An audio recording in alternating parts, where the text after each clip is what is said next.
Hello, I'm Joe Larkins. Welcome to the holiday edition of Your Family Pet. Tonight, we'll find out ways to keep your pet safe during the holiday season. We'll profile two volunteer organizations. One provides therapy pets to local facilities, and the other helps sheltered dogs and cats find a forever home. And we'll have a visit from Santa Claus himself. All this and more on this edition of Your Family Pet. Production funding for Your Family Pet is made possible in part by Memphis Veterinary Specialists, a referral-based specialty hospital serving the needs of small animals, offering diagnostic tools and treatment options not typically found outside veterinary teaching hospitals, including orthopedic and neurologic surgery, oncology, dermatology, dentistry, ophthalmology, internal medicine, and more.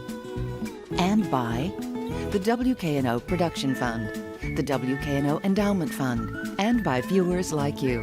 Thank you.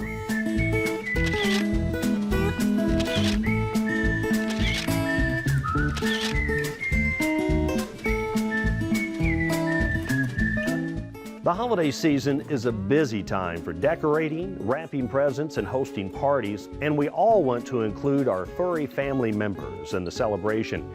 But the holidays can present some unique dangers for pets. Sarah Clark sat down with Katie Pemberton of the Humane Society to talk about how to keep your pets safe during the holidays. Well, welcome back to the show, Katie. Thank It's always you. great to have you. And like we had discussed about Halloween safety for your pets, Right. we are now into the Christmas season. Yes. First thing I'm sure everybody is thinking of, the Christmas tree. Yeah, there are so many things to keep in mind, and keeping your pet safe, period. But and the holidays kind of throws an extra wrench into that. Everybody likes to put up a Christmas tree, and there are some things to keep in mind with that. If you've ever had a cat, you know that they really enjoy climbing Christmas trees sometimes. So you want to make sure that your Christmas tree is very securely anchored. So if they do some climbing, they're not going to knock it over on top of themselves and injure themselves or Right. something like that. Also with cats, no tinsel. That's really enticing to them because it's shiny and they want to eat it, and that can cause blockages in their intestines, and so that is a bad thing. With if it's a real tree and you've got the water in it, that can be really bad for their stomachs. Okay. Sometimes there's fertilizer in it. You know, it can make them sick. Okay. So make sure that they don't have access to that water. You know, put your tree skirt around, Right. that kind of thing. And with ornaments, you know, I don't know. You got to just know your pet and know what they're going to get into Okay. and what they're not going to worry about. Right. But if you have like glass ornaments and hardwood surfaces, your cat could knock one of those down and then step on it, injure themselves. You just never know. So just use your good common sense as you're decorating for the holidays. Don't leave things that your pet might find exciting out on their level. Right. And what about giving gifts to your pets? I mean, are there some gifts that you want to stay away from for their Right. stocking stuffers, so to speak? Yeah, well, every pet certainly expects gifts in the holiday season, as they should. My dogs love squeaky toys, and I'll get them squeaky toys, but when I leave, they are going up. I don't leave them on the ground when I leave because they could swallow the squeaker. That could be an intestinal blockage. But one of my favorite toys to leave them with is called Kong, K-O-N-G. And it's just a really strong, sturdy rubber toy that you can put peanut butter in or treats. And that will keep them entertained for a while, and you don't have to worry about that in most cases getting stuck Right. or anything like that. And with cats, they love those toys that you can kind of flick around with the string, and those are great. But again, don't leave them with them alone. If you're going to be leaving treats, you want to do the ball with the bell in it, or a Right. catnip treat or something like that. Don't leave a string Okay. with them alone. Now, throughout the holidays, people are having guests over and parties. You know, some things to be aware of for that. You don't want your guests to give them food or anything like that. Talk about that. Right. Yeah, with a lot of people in and out of the house, things can get a little complicated with your pet. Certainly if you have house guests, you want to make sure that you give them a designated area to put their belongings because we don't want our pets to be getting into their stuff, Right. chewing up a favorite pair of shoes, getting into their medication, stuff like that. Right. Yeah, please do tell your guests. Don't give my dog any food. There are some human foods that are great for dogs, but we can't expect our guests to know what those are. Right. And we don't, you know, it can cause stomach upset, diarrhea, and those are just not fun things to deal with in the holidays. You're busy. And certainly don't give any bones from any of the meat that you're cooking. Okay. And moving on into the New Year's, having celebrations, loud noises, do you have any suggestion about that? Yeah, I mean, New Year's is kind of that similar to 4th of July, Halloween. There can be a lot of excitement and there can be a lot of noise that can scare your pets. So, I mean, you should always have ID on your pets, but especially during those kind of key times, make sure that they have their collar on with their ID, because it is one of the more common times for pets to get out and get lost because they hear the fireworks, they just get scared and they dart. Keep your pet inside on that night. It's probably going to be way too cold for your pet to be outside anyway. If they're really scared of, say, like thunder or the loud noises with the fireworks, there's something called a thunder shirt you can get for them. It's like it's a really tight kind of vest, and that compression calms some dogs down. I think I've seen those before, so they do work. They work for some dogs. Okay. Not every dog. Well, thank you so much. We always appreciate your advice, and thanks for being on our show. Thank you. The English novelist George Eliot said, "Animals are such agreeable friends. They ask no questions, they pass no criticisms." That's the concept behind therapy pets, animals that provide comfort and relief to people who just need a friend. Chris Hardaway reports on Mid-South Therapy Dogs and Friends and finds that sometimes life's best medicine doesn't come in a bottle. Today, the residents at Paige Robbins Adult Daycare Center have a very special visitor. Her name is Pearl, and she's one of only a dozen or so therapy llamas in the country. When the llama comes in, it evokes a memory that they might not have thought about for a long, long time. So that's probably one of the most enjoyable parts to me. It gets individuals thinking about something perhaps they've not thought about in a long time. Give them something very pleasant to think about. Giving people something pleasant to think about and putting smiles on faces is what Mid-South Therapy Dogs and Friends is all about. This 12-year-old, nonprofit, all-volunteer organization brings animals and their handlers into hospitals, schools, and facilities like Paige Robbins. Therapy work is based upon the fact that when a therapy animal enters the room, the energy changes. We saw that today. And it doesn't matter if you're old or you're young, they bring a smile to your face, always. The concept that animals could somehow be furry physicians is a relatively new idea. In 1977, 2 veterinarians and a psychiatrist formed the Delta Society, now called Pet Partners, based solely on empirical data from observing pet and patient interactions. Their scientific research proved that animals can have identifiable physical and emotional impacts on humans, which produce positive benefits. The people that interact with animals, it's been shown that their heart rate drops, their blood pressure drops. The animals are just not judgmental at all. And so it's that unconditional love that they provide during their visit that just makes somebody have a smile on their face. With the ability to lower blood pressure, reduce stress, and stimulate the release of endorphins that make people feel good, therapy animals have established their value with the medical community. In fact, doctors even write prescriptions for them. In addition to Pearl and a miniature donkey named Nestle, Mid-South Therapy Dogs and Friends has about 45 teams, mostly dogs, that serve a wide range of facilities throughout the area. Animals and their handlers are required to go through a training period lasting an average of 6 months. Basic obedience skills are mandatory, and special emphasis is given to interacting with large groups and dealing with foreign environments, such as hospitals. After training is complete, animals and handlers must pass an evaluation before being certified to work as therapy teams. It's a considerable investment of time and money on the part of the animals and their owners, but the rewards are worth it. I know of no other organization that meets as many needs with one vehicle as therapy work does with animals. It brings a piece of normal when she walks through the door. I think in a lot of medical situations, that's what we see that is so beneficial. They're in such a sterile environment and they're being poked and prodded all day long, facing challenges I'll never understand. But when I walk through the door with Bear, all of a sudden a piece of normal world has walked in, and they forget where they are and they jump down and they throw their arms around her neck, and for a minute they're a normal child back home with their own pet.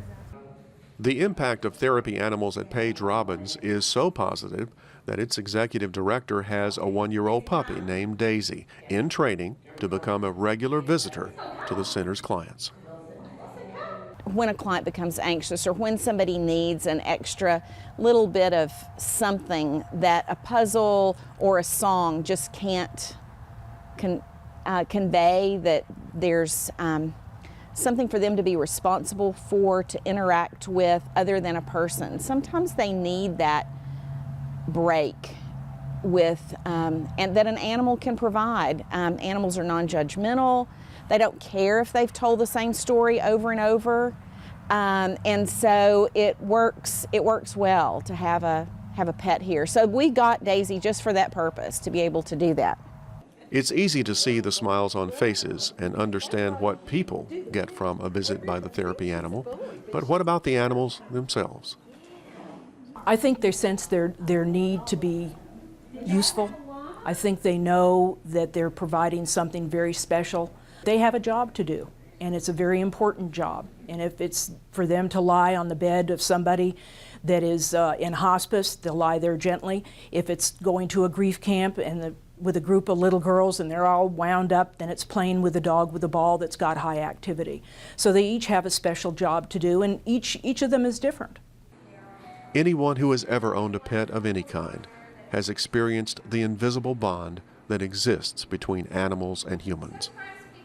Medical science may be able to quantify this interaction by measuring blood pressure and stress levels, but it will never be able to measure the value of the smiles, the memories, and the way soft fur feels on the palm of your hand.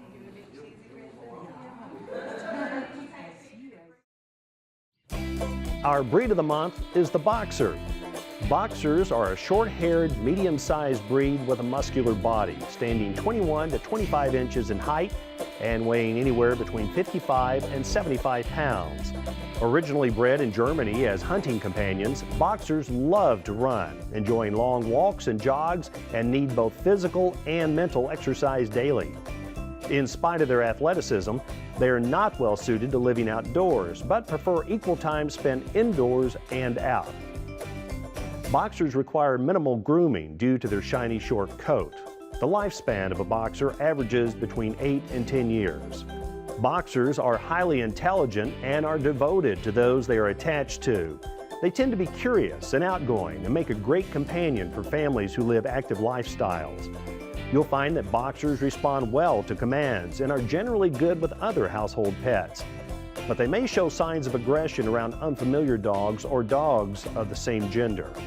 Boxers are rambunctious with their owners and those they are familiar with, but can be trained to maintain a calmer demeanor. They love to play and are a highly social breed. Most dogs love to get dirty, but they don't like to take a bath. Sarah Clark visited Wolfgang Bakery and Spa to get some tips on how to make bath time a more pleasant experience for your dog and you. Sabrina, tell us, how important is it to wash your dog, and maybe how often? It's pretty important. Short-haired dogs, probably about every 6 to 8 weeks, just because they don't have the problems with the long coats. Long coats, probably about every 4 to 6 weeks. You don't want to use your shampoos. It can dry their skin out also, and they can have reactions to it. Okay. Dog shampoos are more calming for their skin. There's all different sorts. Oatmeal's the safest and the easiest. A lot of dogs don't like to get baths. Are there ways around that? Are there ways to kind of make them enjoy it, or I guess trick them into getting a bath? You can, best thing is start out young. Usually about 8 weeks you can start bathing them. Most grooming shops will take them at 8 weeks as long as they've had their first and second shots. Okay. Most places have like puppy baths or puppy trims. Okay. Just bring them in like every 4 weeks for that, or at home at least try and bathe them every 4 weeks. Give them a treat before, bring them into the places like the store that you're bringing them to be groomed in between, and get them a treat or a snack and just let them socialize and play. That way they don't think that the building or where you're going is automatically going to be a bath. A bad place. Yes, a bad place. Okay. Now, kind of talk about the do's and don'ts of a bath. I mean, you hear all these things, don't use human shampoo or don't get water in their ears, but coming from you who you obviously give a dog a bath quite often. What are the do's and don'ts in kind of the process of bathing your dog? I mean, you just want to be careful. Getting the water in the ears, it really doesn't happen that often because their ears flap down. You will get some in there, but usually once you clean them after the bath with the ear cleaner, it helps dry it back out. Getting water in their noses and in their mouths is actually the hardest thing because they're moving their head around trying to get away from the water. You want to make sure you use a tearless shampoo on their eyes so you don't get it in their eyes. It hurts. You just want to make sure you get them nice and wet, lather up the shampoo really good, let it soak for a little while, that way it's actually working. And then make sure you get all the shampoo off because then they can also have a reaction from the shampoo just sitting on them. Now, I don't know about, I'm sure there are people at home that end up leaving the house with pet hair all over them like myself. Is there a way to minimize shedding while you're giving a dog a bath? There is. Doing a shedless bath with a shedless shampoo and conditioner. Different groomers have different preferences on the shampoo. Some use the Furminator. We use the Esprit. It's an all natural. You just let them soak in that shampoo. It helps loosen up all the dead hair, and it also helps strengthen the weak hair. So it doesn't come out as much. You need to do that probably about every 6 weeks if you actually want to reduce it with lots of brushing, which is what a lot of us don't have time to do. At least brush them probably twice a week if you could with either a Furminator or a rubber Zoom groom. What about drying? How important is it to really dry your dog after giving them a bath? I mean, it is important. You don't want them to go outside, get cold. You don't want them, because then they're just going to smell like wet dog rolling all over the place, collecting everything that you just got off. Drying them with the towel is the easiest. If they're a fluffy dog, and I mean any dog really, you want to get them used to a blow dryer because the blow dryers are loud and that can be scary, and that's one of the processes of being groomed. They need to be dry. So now a lot of people don't want to get their bathtubs dirty. They don't want to also go to a groomer's, and there is such thing as a self-serve dog wash. So kind of like a car wash for dogs. Explain that process. You would bring your dog like in here. Several places do it. Usually it starts out from around $10 to $15. It's really easy. You use their facilities. Like here, you use our tubs. We have a restraint to keep them in the tubs so they're not flying all over the place. You get to use our shampoos, our towels, our dryers, our little waterproof smocks. And I mean, it's easier because it's not as messy on you. We get to clean it up. You don't have to bend over. You don't have to worry about all that. It's a lot less stressful, really. The bigger dogs, it's definitely a lot easier unless it's like summertime and you just want to go outside and get them wet that way. That's easy. Well, thank you so much. You're welcome. Okay, come here, baby. Every day, hundreds of dogs and cats sit in local animal shelters waiting for adoption. Memphis Pets Alive is a local volunteer organization dedicated to saving these animals. Recently, Sarah talked with Linda Baxter to find out more about the work of this organization and their weekly Wag Along Tuesday event. Linda, explain more about Memphis Pets Alive. What is it? Memphis Pets Alive is a group that came together in early 2013 after we identified that there was a critical need for more education and resources in the Memphis community to save shelter pets. And what kind of events do you all have throughout the year to get your information out there? Well, currently right now we have Pet Photos with Santa. That's happening this Sunday at Wolfgang Bakery in Cordova at Trinity Commons. So that's a little bit of a fundraiser for us. And during the summertime, we do a lot of dog washes. We also are working on a program right now. It's called the 12 Cats of Christmas. And we're asking people to donate $40. And what that does is cover the adoption fee for us to rescue a pet from Memphis Animal Services. And then we're going to enroll them in our brand new program for cats that are at PetSmart. So we just took over the habitat at PetSmart and are very excited about this. That is awesome. Now, what about Wag-A-Long Tuesday, I believe is what it's called. I've been seeing a lot about that. Explain what that is. Yes, Wag-A-Long Tuesday was one of the first activities that we ever kicked our group off with. It's probably one of our most public events. We send a group of volunteers out to Memphis Animal Services every Tuesday night from 5:30 to 7, about 6:45, 7 o'clock. And we photograph every single pet that we can get in front of, whether it's the healthy hold, and some of these terms may not be familiar to everybody that hasn't gone there, but the dogs that are ready to go out the door. We also photograph the cats that are there, the puppies, the moms, anything and everything we can get in front of, and just an effort to network them with the local rescue groups, to get their photos out to the public, because not everybody is ready or emotionally available to go to the shelter and be in that environment. So we want to provide the animals there as much of an opportunity as possible to be seen, to be adopted or rescued. Now, I notice a lot of people are interested in dogs and puppies. What do you all do for cats? Cats, again, we take photographs of them as well, and we have a separate album for them every week that we try to promote. They are a bit more difficult, so to speak, because a lot of people think dogs, dogs, dogs. What about the cats? And as I mentioned earlier, we did just partner with PetSmart, and we are taking over the habitat there, located at Poplar and 240. So when we go through this process of pulling animals from Memphis Animal Services or adopting them, we will place them in our habitat there so that they can be adopted. We also have a trap, neuter, release program in the community, which means we go into communities that we're aware of that there are, some people call them feral cats, we call them community cats, and we trap them, we spay and neuter them to keep population control under control. And then we actually put them back into their familiar environment. Having that cat back into a familiar community helps your community in the fact that, one, it keeps down the rodents, but also that cat becomes very territorial for its environment and will prevent other cats from coming in.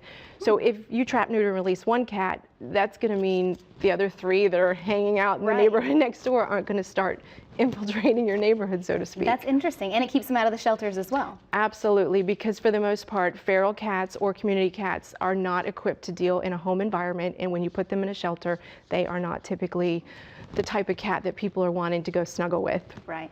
Now, what are other ways that people can get involved? I mean, say you can't adopt or you can't foster, how can people help?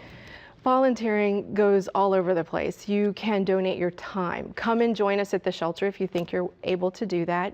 You don't have to take the photographs. You can hold treats and scratch ears or anything like that. You know, if you love cats, come hold a cat, because we take them out and photograph them. We also need people who can just get on the phone and get status updates from the local shelters once we photograph them. We like to keep our social media updated so that we've had people out of state contact us and say, oh, I love this dog. It reminds me of mine when I was 3. How can I get him? So we have people that do that. With our new habitat for the cats, we are looking for lots of different types of people, those that can go in and take care of the cats particular days.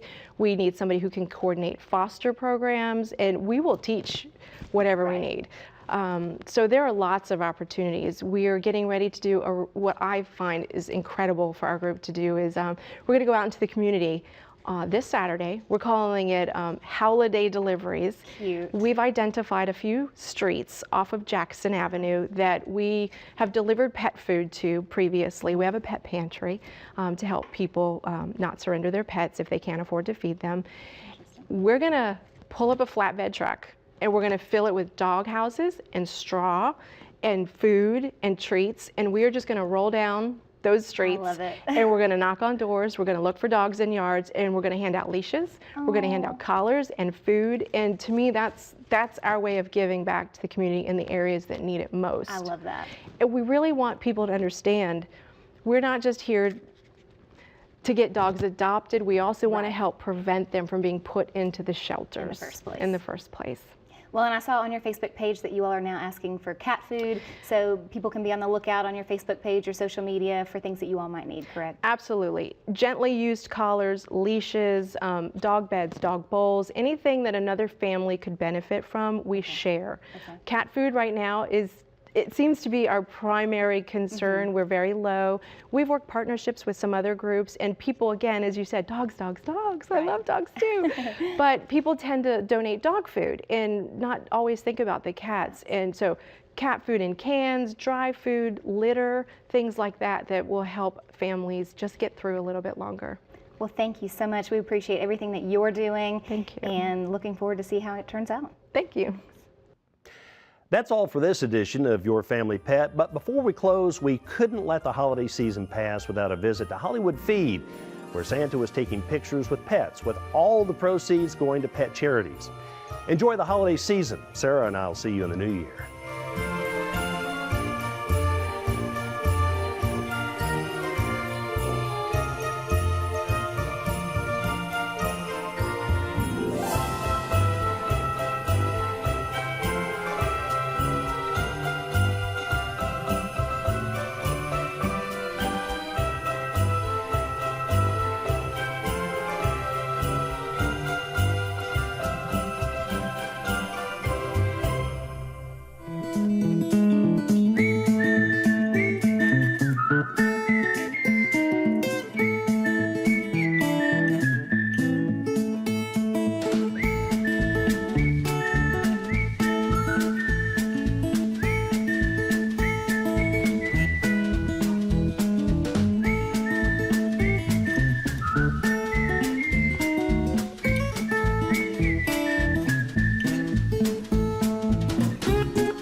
Production funding for Your Family Pet is made possible in part by Memphis Veterinary Specialists, a referral-based specialty hospital serving the needs of small animals, offering diagnostic tools and treatment options not typically found outside veterinary teaching hospitals, including orthopedic and neurologic surgery, oncology, dermatology, dentistry, ophthalmology, internal medicine, and more.